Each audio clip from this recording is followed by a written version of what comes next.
all the people that have gone out there against the mainstream media and said, you're going to call us racist, you're going to call us potential Timothy McVeighs, you. War. On this episode of Just Informed Talk, the latest new Q posts tell us that the end is near for all of this corruption. But right as we're getting into the thick of exposing what's going on, we have tragedy in New Zealand. You guys are going to want to stick around and watch this video. Hi, I'm Craig, and welcome to Just Informed Talk. I always like to start by saying thank you to everybody who's hit that subscribe button. If you haven't, please come here to the landing page, click the big red subscribe button, make sure you hit the bell for notifications, that way you'll be notified when these videos get posted. And there's a thumbs up button at the bottom of this video. Go ahead and hit that. That lets them know you like what you're seeing here. It lets me know you want me to make more content. So today we're picking up right where we left off. Where we left off was Q post 3073, and we're picking back up at Q post 3074. And it's really awesome because we have a special message from Q+. But first, I want to take a very short, brief moment here to address what happened in New Zealand. According to reports, there have been almost 50 people who have lost their lives in this senseless act of random violence. First of all, I condemn the actions taken by these individuals involved. It's disgusting. It's unimaginable. And I'm praying very hard for the individuals who are affected by this tragedy.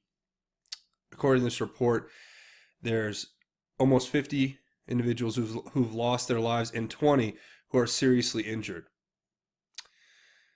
This is a sad day, and it's something I wanted to say up front. And I would just ask everyone out there watching to give your prayers to the people affected by this. They're the ones who are suffering the realest and darkest and deepest tragedy, as they're finding out about never being able to see their loved ones ever again. And I would just like to say that we're all praying for the victims. So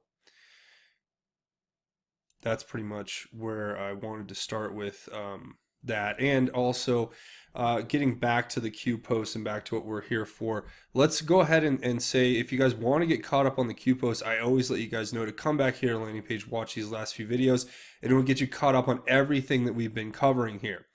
With that being said, also, if you don't know what QAnon is, I encourage you to come to this landing page to watch this video about what is QAnon and the Great Awakening. But here we go. First Q post. Very sad to see Germany pulling the strings on the UK. Democracy must and should always prevail. Q+. So obviously this is Q telling us, or President Trump, excuse me, Q+. I shouldn't say that.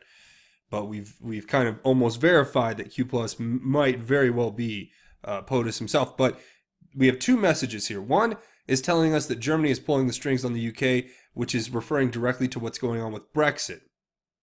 So for those of you who've been following the story about Brexit, there's been this incredible inability by the British government to effectively create a plan to leave the European Union, which has come down to a point where it's so bad that I believe in the next couple of weeks they're officially supposed to leave the EU, according to the referendum that was voted on by the whole population of the country, who voted to leave the European Union. Now, there's been a lot of problems with this. There's been problems with, relations and with other countries, especially European countries, and how they would react with, or how they would interact with the EU. Would they deal directly with the EU and basically get terrible trade deals, or would they deal with separate individual countries and try to get better trade deals, but then they would lose out because the EU might try to keep them from building those relationships? So, and force other countries, other member countries to vote as a bloc. There's been so much there. But the ultimate thing to take away is that this was discussed today as the Prime Minister from Ireland was with the President of the United States. And that what they were basically discussing is the nuance to all this. And President Trump sees it basically the way that the people who voted for Brexit do, that Britain should, the UK should leave the European Union. And that to me is really, once it's been voted on in the UK, I guess that's their system, their parliamentary system. It's a referendum. It was passed. Now they rely on their lawmakers and to go and effectively make this a reality. But there's been a lot of hiccups. And now it seems that Theresa May had a plan for Brexit that was rejected. And of course, that nobody knows what's going to happen. Some people think they're going to call another referendum, which is completely ridiculous because it's an invalidation of the original vote to leave. But without any, justifiable cause for that. And on the other side of that, people think it might just be a clean break. They might just leave, and then that could have all types of repercussions. It's a very sticky situation, but democracy must and should always prevail. So hopefully Germany is not trying to control the democracy that's happening in the UK. But if you look at people like Tommy Robinson, man, I can't tell you how much I understand that his plight is so serious. They don't have free speech like in the United Kingdom like we do here in the United States. It's a real serious issue. So enough. That was my whole Brexit rant. So yeah. Next one. Stand strong, Patriots. The United States is with you. Q+. Well, this is another message from Q+, Q POTUS, whatever you want to say. I'm sorry. Slip of the tongue. The United States is with the world because we're all seeking the same things. We're seeking peace, stability, success, to be prosperous, or prosperity. This is an intrinsic thing with all people across the world. So that's pretty much where we're going to start. Is with those two Q+ posts. Next is another epic tweet with a Hannity clip in it that we're going to watch. I'm just going to play the clip and then we'll talk about it. There's no evidence of any collusion. But then I'm also hearing, well, what's the IG going to come out about FISA abuse? What is John Huber doing? Does anybody even know? I think there's a new sheriff in town with the new Attorney General, Bill Barr, and I think a lot of things are changing internally in the Justice Department. We can't see them, but Andrew Weissman's departure today is an example of the overturn and change that we're going to see in the next few months. I think the single most important thing that will happen, as soon as Bob Mueller's report comes in, as soon as the president is no longer in legal jeopardy, it's incumbent upon the president to declassify those documents. Yes. Let us see the FBI's true activity for what it is, not for what it was made to look like for a 2-year mirage. Testimony saying no, it was the DOJ, and Lisa Page said, yep, they told us to stand down on Hillary Clinton. Will Congress, I would got to believe that the Attorney General now, Lynch, we've got to see her emails. We've got to see her correspondence. We've got now that it's pointing in that direction. And I also think we have a legitimate question. What did President Obama know? When did he know it? Jim. No, I agree, Sean. Never forget the code names they gave him. The Clinton investigation was called the mid-year exam. The Trump-Russia investigation was called Crossfire Hurricane. That shows you the bias that existed right from the get-go. All right. Do you all agree with this statement? You can shake your heads. This is about to break wide open, and many of these players are about to see a day of reckoning. Yes or no? Shake your head. Yes. Yes. I hope so, too. My sources are telling me the same. All right, stay tuned. We were right from the get-go. There's no My sources are telling me this is going to happen. Now, look, I know we've been hearing this for a while, but you guys got to admit that there's been an avalanche of information that we've been given. Even if we just solely look at what's been released with these transcripts from these closed-door testimonies, there's an incredible amount of information. For instance, here is a document, and this is from Lisa Page's closed-door testimony, where it basically is establishing that the mid-year investigation was an attempt by these individuals to stop President Trump from effectively becoming president. And ultimately, it's exhibited through their statements and actions with regard to how they talk about all of this stuff, right? That's really the important thing. So here's an example. Mr. Ratcliffe is questioning Lisa Page and says, so a week later on August 6th, you texted Agent Strzok about the candidate Trump's criticism of the cons. And you stated, taking the Lord's name in vain right there, you should read this and Trump should go F himself. Now, this is just one example of many, and this is one that we actually had from before, but this just exhibits the way that these people felt about our president. And these are the people who are running this whole crossfire hurricane thing that's looking into the president, right? That was establishing all of these crazy, wild accusations that they used later as a predicate for an investigation. But an investigation that was basically based off of no verified evidence, right? So, then it goes into the fact that she was telling Peter Strzok he needs to stay in the Mueller investigation or on the team or in the investigation overall because, it's his duty to help. And it's just all this stuff that when you look at it, they even say, here's one. So this is Ratcliffe asking Lisa Page again. So when you said maybe you're meant to stay where you are because you're meant to protect the country from that menace, who is that menace? Lisa Page responds, the menace is Donald Trump.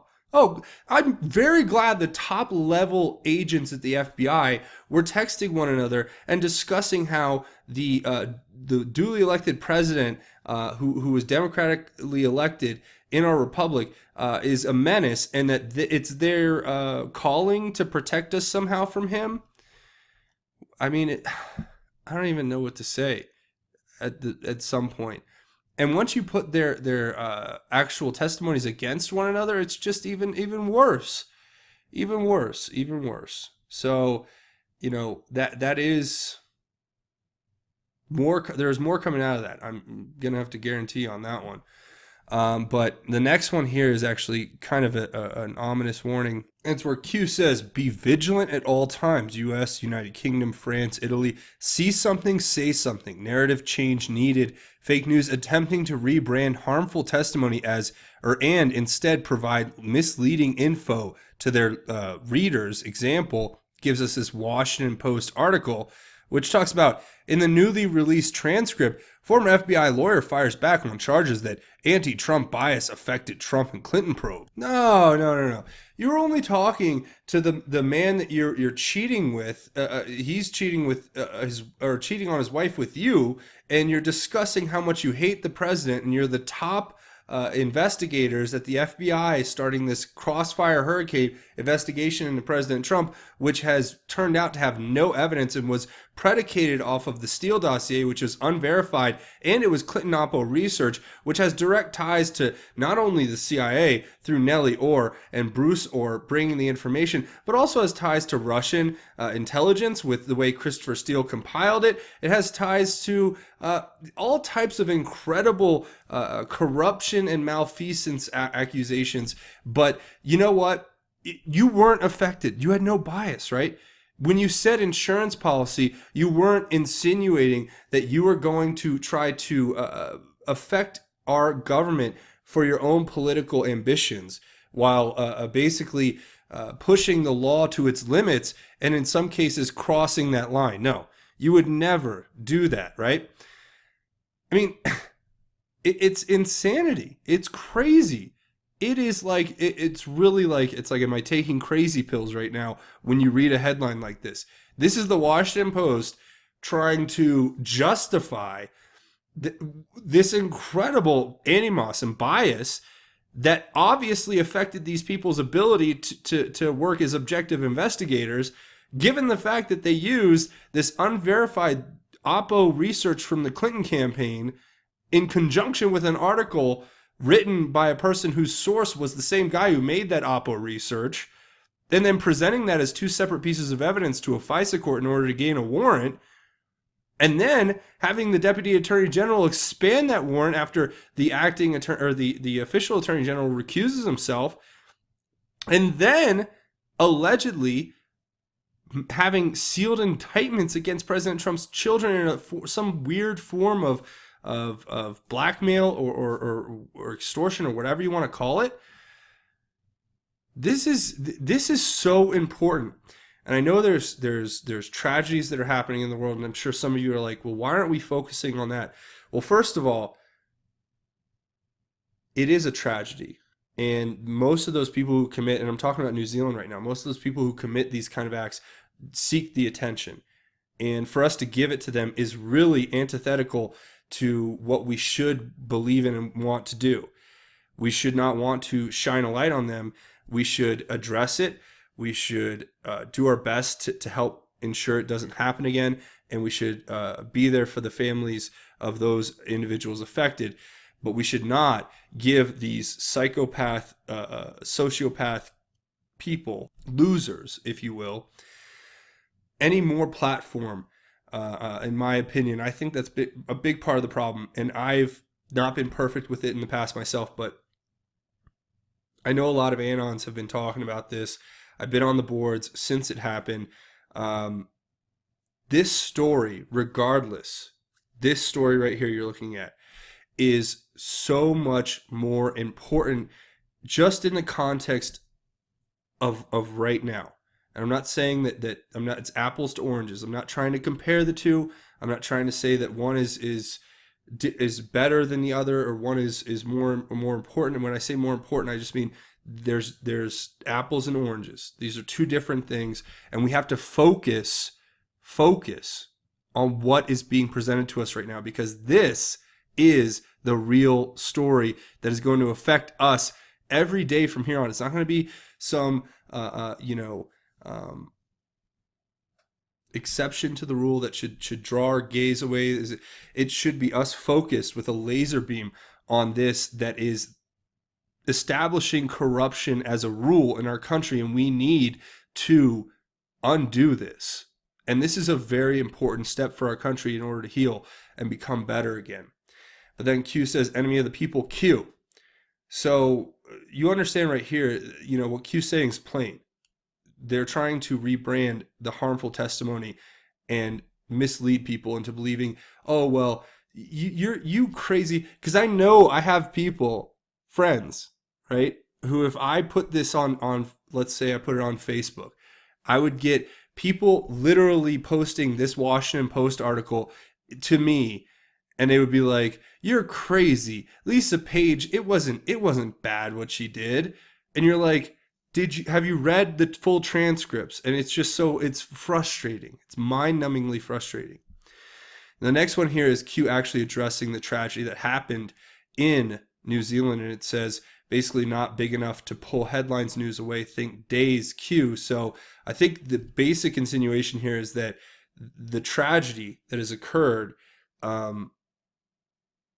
will not be able to derail what information is coming out now. Now, I'm not making any insinuation about different theories that have been floating on the boards, because there's obviously not enough information to make those kind of insinuations even at this point. But I'll say this. Let's just say this, that I think that Q's pushing us in the right direction, which is to not focus on something like that, which is a tragedy. And like I said, we can do everything we can through prayer and through, understanding what happened and effectively trying to help keep it from happening again. But it is just one of many incredible tragedies that have occurred. And the one that we're focused on here today is an important one as well. So this next one is a Fox News article which talks about how the DOJ reached an agreement with Clinton lawyers to block FBI access to Clinton Foundation emails. That's what Peter Strzok says, at least. Isn't that interesting? So when the DOJ was meeting with Clinton lawyers to get the Clinton Foundation emails to say, look, we think you might have bleach bitted these emails, and that's what everybody's saying, so can we look at your emails? They basically were like, well, we'll talk to your lawyers, and our lawyers will have a conversation, and we won't give them to you, so have a great day. Now, who was working at the DOJ? This was under Loretta Lynch. And this is the one person we have to focus on, because during her tenure at the Department of Justice, there's been all types of different insinuations about her and allegations now coming about basically what happened on the tarmac and what happened with all of these improprieties. And, you know, if you're listening to Strzok's testimony, you can just go read through it for yourself. I mean, think about it this way. Here's a great exchange I wanted to give to you. So this is Jim Jordan and Peter Strzok, right? So Jim Jordan says, Agent Strzok, who paid for the dossier? And Strzok says, sir, under guidance from agency counsel, I'm not able to answer that question. Jim Jordan says, the whole world knows who paid for it. I'm asking you, do you know who paid for it? Strzok, again, under direction from agency counsel, I can't answer that question. And then one of his lawyers chimes in and says he can't answer that question. And this is Chairman Goodlatte's response, which I think sums everything up. It says, so is it the position of the Department of Justice under federal investigation that you're going to stonewall answers to questions that do not go to the substance of Mr. Mueller's work? Because we have for months now investigated what the events were leading up to that without ever asking questions about the investigation or about the investigation and what it has found with regard to Trump-Russia collusion. They respond, Mr. Chairman, I'm not in a position to really tell you what will or will not impact Mr. Mueller's investigation since I'm not part of that, so I cannot have the witness answer questions that may impact the investigation without knowing for sure from the special counsel that it will not... Come on! Come on! Are you kidding me? We know it was Oppo research. This has been established. We know that the Steele dossier was basically a weaponized piece of information that was used to target the president in an abuse of the FISA courts. We know that if you look at let's put it this way. We don't know what I just said before only because it hasn't been declassified yet, but let's just say we have a lot of good sources that are alleging that is what happened. So to me, it's kind of like you're looking at this and you're thinking, all right, well, it's really six in one hand, half dozen the other. It's the same either way. And that's what I think people aren't going to understand until they finally get the declassification and can see the facts. And tomorrow is Friday. Well, today, ladies and gentlemen, is Friday. I'll be watching the news. I have a feeling that there's going to be, I'll predict this right now, a press conference from Attorney General William Barr that might be called last minute, and it might just enlighten everyone out there to what's been actually going on. Now, I know it's so sad and sick because these TV networks do what you shouldn't do, which is they're going to cover this thing in New Zealand. They're going to cover it ad nauseum, and they're going to use it as an excuse to basically ignore everything that's going on in the world, right? And that's fine. That's their choice. I'm not going to tell them what to do as much as I wouldn't want them to tell me what to do. But let's just put it this way. It's going to be an interesting day. And with that, I want to say thank you for watching. Links to everything we looked at will be in the description. First of all, if you guys want to help out the channel, the best way you can do it is come here, click the big red subscribe button, make sure you hit the bell, and there's a thumbs up button at the bottom of this video. Click that one. That helps out huge. Also, watch these videos, share them on your social media, and leave your thoughts, theories, and insights in the comments so that we can basically continue this discussion after the video. Another great way you can help the channel is to come over here and find me on Patreon. It's patreon.com. It's a crowdfunding website, monthly donation. You click this button to become a patron when you come here, and you set it and forget it, and you know you're helping contribute to this work that's taking place 24/7, 365. And without you guys, this channel would not have survived this long. So all I can say is thank you from the bottom of my heart. And here's the GoFundMe page I have set up in case you want to make a one-time donation. I'll leave links to both these in the description. Also, don't forget to go check out Just Inform You, which is me on Twitter, and you can get all my crazy, funny tweets, all that cool stuff. you can get involved with there, and that also is a cool way to get involved. And don't forget to go check out justinformednews.com, where you get all the links to the QAnon stuff, you get different news websites, breaking news down here, and you'll get the videos from the channel here front and center for you to come watch, and that's just a tool for you guys to use. Now, before we sign off here, I do a little segment at the end of each one of these videos, which is called God's Grace is Greater, where we talk about God's grace and how it is truly greater. And for this one, I just want to do something pretty simple, and it's Psalm 23. And I know a lot of people are going through tragedy right now, and as Christians, it's our duty to always help those people through that hard time, and it's my job specifically as a evangelist and a Christian to try to share these words and help others. And I hope this helps anyone watching out there who's going through a tough time. But it says, Psalm 23, it's the Good Shepherd. The Lord is my shepherd, there is nothing I lack. He lets me lie down in green pastures. He leads me beside quiet waters. He renews my life. He leads me along the right paths for his name's sake. Even when I go through the darkest valley, I fear no danger, for you are with me. Your rod and your staff, they comfort me. You prepare a table before me in the presence of my enemies. You anoint my head with oil. My cup overflows. Only goodness and faithful love will pursue me all the days of my life, and I will dwell in the house of the Lord as long as I live. I'm going to leave it there. I want to thank you guys for watching, and like always, I always remind you guys to come here, click the big red subscribe button if you haven't, and make sure you hit the thumbs up button if you guys like the content you see here. But that's going to be it for me. I want to say thanks for watching Just Informed Talk. My name is Craig. Godspeed and God bless each and every one of you, Patriots.